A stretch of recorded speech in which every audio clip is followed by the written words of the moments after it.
Programme में एक बार फिर खुश आमदीद। बात हो रही थी बजट 2024-25 आम आवाम के लिए। इसमें कुछ नहीं, महंगाई मज़ीद बढ़ेगी। हुकूमत के साथ इत्तेहादी जमातों के भी तहफ़्फ़ुज़ात हैं, पाकिस्तान पीपल्स पार्टी भी नाला नज़र आई और अब ज़रा बजट के ऊपर बहस शुरू हो चुकी है और बातचीत भी हुई।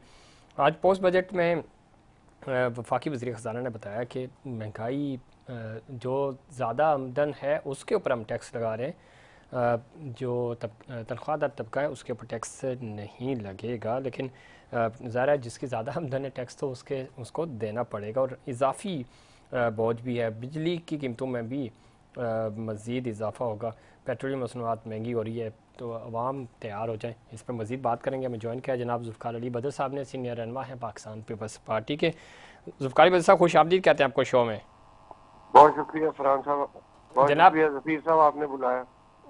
किस तरह देखते हैं, बजट पेश हो गया, अब सूबाई बजट भी पेश हो रहे हैं, सिंध का कल होगा, पंजाब में का बजट भी आ गया, वफाकी बजट तो कल पेश हो गया है। किस तरह देखते हैं कुछ अवाम, चूँकि अवामी सियासत आप करते हैं, बड़े ज़बरदस्त आपकी लीडरशिप के तहफ़्फ़ुज़ात भी रहे बजट के ऊपर, अल्टीमेटली आपने बजट पास कराने में मदद की हुकूमत की, तो कुछ अवाम के लिए कोई रिलीफ बाजार तो नज़र नहीं आ रहा, लेकिन आपको कोई ब्रीफ मिला, कुछ उम्मीद की जा सकती है? बिस्मिल्लाहिर्रहमानिर्रहीम। जफीर साहब, पाकिस्तान पीपल्स पार्टी आपको पता है हमेशा से ऐसा अवाम दोस्त बजट बनाती आई है और चाहती है कि ऐसा बजट बने जिसमें सरकारी जो लोग हैं उनकी तनख्वाहों में भी इजाफा हो। ग्रेड 1 से लेके ग्रेड 22 तक तमाम लोग उससे मुस्तफीद हों और जनरल पब्लिक जो है, जो कि तनख्वाहदार तबका है या गरीब लोग हैं, सबको बजट के अंदर रिलीफ मिलना चाहिए। क्योंकि ये पहली दफा ऐसा है कि पाकिस्तान पीपल्स पार्टी ने एक ऐसे पार्टी को सपोर्ट किया जिसकी वजह से, पीपल्स पार्टी की सपोर्ट की वजह से हुकूमत बनी, लेकिन उसने बजट बनाते वक्त उस हुकूमती पार्टी ने पाकिस्तान पीपल्स पार्टी की लीडरशिप और उसके लीडरान से मुशावरत नहीं की। ये एक बड़ा ही अजीब वाकया है और उसकी वजह से पीपल्स पार्टी को कोई जो कंसिडरेशन देनी थी बजट में, बजट प्रपोजल के अंदर। और फिर सबसे बड़ी बात कि आप पिछले तमाम बजट से उठा के देखें कि जितने स्टेक होल्डर्स होते हैं, चैम्बर ऑफ कॉमर्स है, federation of Pakistan chamber of commerce है, एसोसिएशन हैं, इंडस्ट्रीज हैं, डिफरेंट सेक्टर्स की जो है नुमाइंदगी होती है एसोसिएशंस की, उन तमाम को स्टेक होल्डर्स को उनसे इनपुट रिटर्न प्रपोजल मंगवाया जाता है और उनसे इनपुट ली जाती है ताकि बजट प्रपोजल के अंदर उनकी सजेशंस को जो जो समझ कंसिडरेशंस में डाला जाए। और इसी तरह पॉलिटिकल पार्टीज की लीडरशिप से जब भी होता है, आप ऑपोजिशन के लोगों से भी कंसिडरेशंस लेते हैं और फिर उनसे भी मुशावरत करते हैं। हुकूमती पार्टीज जो भी अलाइज बैठे होते हैं हुकूमत के अंदर, जिनकी सपोर्ट से हुकूमत बनती है, उन तमाम के साथ भी जो है वो उनसे मुशावरत करते हैं और फिर आप उसके बाद जाके बजट बनाते हैं। और बजट के अंदर जब आप बना रहे होते हैं उसके अंदर of course it goes without saying कि आईएमएफ की भी जो रिक्वायरमेंट है, जो कंसीडरेशन है, उसको भी जो है वो खातिर खा जो है लाया जाता है और बजट को उसी लाइन और लेंथ के हवाले से तैयार इसमें तो ज़ुल्फ़िकार बद साहब ठीक कह रहे हैं। वफाकी हुकूमत ने तो बता दिया कि जी आईएमएफ की शराइत के मुताबिक और उनकी सजेशंस के मुताबिक ही बजट बनाया।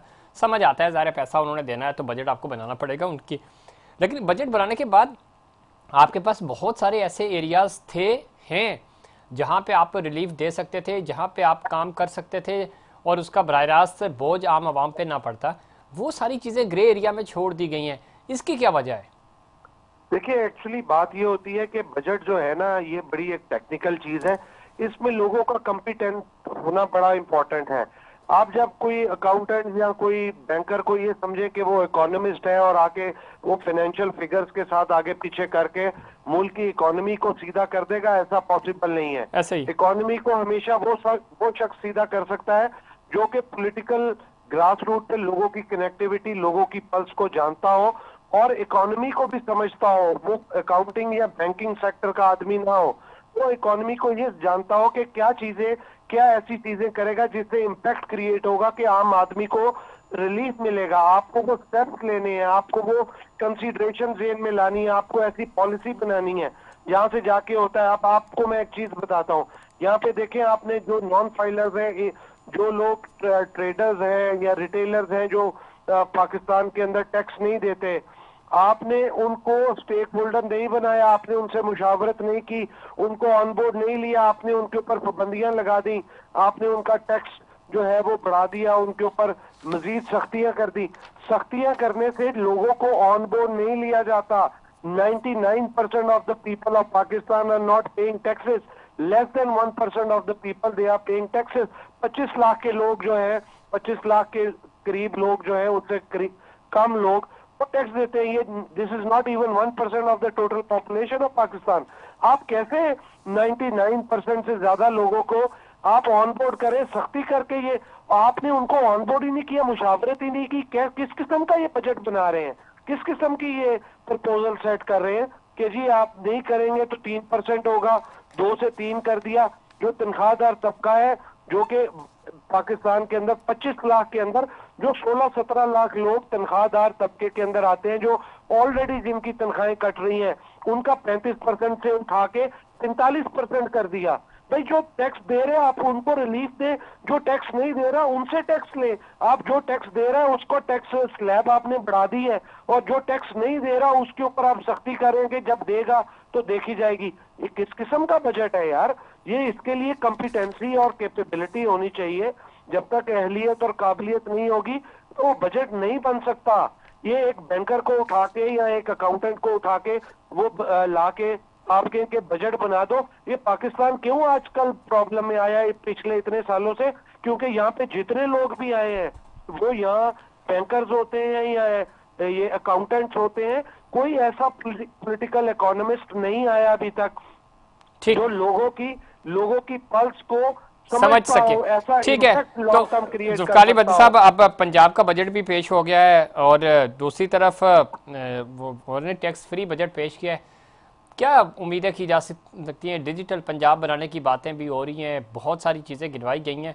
बज़ाहिर कुछ लग रहा है आपको कुछ रिलीफ, चूँकि पंजाब में तो ज़रा आप पंजाब की सियासत करते भी हैं, तो कुछ वाकई सतह पे तो हमें नहीं नज़र आ रहा, तो पंजाब की सतह पे कुछ रिलीफ नज़र आ रहा है? आज तक तो यार पिछले 10-15 साल में तो कोई जफी साहब रिलीफ नजर नहीं आया। बातें बहुत हैं। अभी भी ये जो बजट आया है, इस बजट के अंदर फिगर नंबर्स बड़े अच्छे तरीके से आगे पीछे किए हैं, लेकिन असल रिलीफ ये होता है कि आप देखें लोगों को आसानियां पैदा हो, महंगाई में कमी हो, इन्फ्लेशन गिरे या कंट्रोल करें, चीजों के अंदर बेहतरी लाए। 20% आपका इंटरेस्ट रेट है और आप यहाँ पे समझते हैं कि लोग बैंकों से निकालेंगे। प्रॉपर्टी के ऊपर 2% से आपने फाइलर के लिए 3% कर दिया, 4% कर दिया, 6% कर दिया। जो फाइलर है लेट रिटर्न फाइल करता है या नया न्यू फाइलर है, उसका रिस्पेक्टिवली इस तरह का है, और जो नहीं देता उसका फिर आपने मजीद इससे बढ़ा दिया, तो ये 15-16% तक बात चली जाती है। ये देखने वाली चीज ये है कि आपने जो रियल स्टेट सेक्टर है, आपने लोकल इंडस्ट्री है, एसएमई सेक्टर है, जो स्मॉल मीडियम एंटरप्राइज है, यहाँ पे लोकल मैन्युफैक्चरर्स है, जो एक्सपोर्टर्स है, एक्सपोर्टर का 1% है, इंपोर्टर का। यहाँ पे किसी ने मुशावरत की है कि इंपोर्टर जो बाहर से जितनी भी इंपोर्ट करता है उसको पब्लिक प्राइवेट पार्टनरशिप के तहत जमीन दी जाए, फेडरल गवर्नमेंट भी उसके अंदर हिस्सा बने और स्टेक होल्डर बने, सूबाई गवर्नमेंट भी बने, और उनको 10 साल के लिए छूट देके उनको कहा जाए लोकल इन्वेस्टर को कि आप आए इस लैंड के ऊपर इस चीज की इंडस्ट्री लगाएं, यहाँ पे सुई से लेके जहाज तक आप बना सकते हैं। आपके पास सारा बलोचिस्तान खाली पड़ा हुआ है, आपके पास सी पैक के रूट के दोनों तरफ सारी जमीन खाली पड़ी हुई है। क्यों नहीं करते ये काम, क्यों नहीं करते? पिछले मुझे एक चीज बताए ना, 2013 से में जब मुआहदा हुआ ईरान गैस पाइपलाइन का, जब हुआ टापी गैस पाइपलाइन का, सी पैक का, ये तीनों पीपल्स पार्टी की गवर्नमेंट ने किए। तो उसके बाद ईरान गैस पाइपलाइन को क्यों नहीं आगे लेके जाया गया? आज 10 साल 11 साल गुजर गए हैं, क्यों नहीं उसको कंप्लीट किया गया? करते, अगर पीपल्स पार्टी की गवर्नमेंट ने इनिशिएट किया था करते। टापी गैस पाइपलाइन की किसकी वजह से रुकी हुई? कौन ब्यूरोक्रेट थे? क्यों नहीं उनकी ट्रांसपेरेंसी और अकाउंटेबिलिटी करते? चीजों को सामने लेके आए ना। देखें इसके अंदर पूरे का पूरा सिस्टम कार्टल्स और माफिया बने हुए हैं, वो इन्हीं सेक्टर के लोग हैं। ये बात ठीक है जुल्फकार भट्टी साहब, लेकिन एनर्जी की जब हम बात करते हैं, ज़रा आपका भी स्लोगन यही था कि हम 300 यूनिट्स तक फ्री बिजली फराहम करेंगे। इलेक्शंस के दिनों की बात कर रहा हूँ।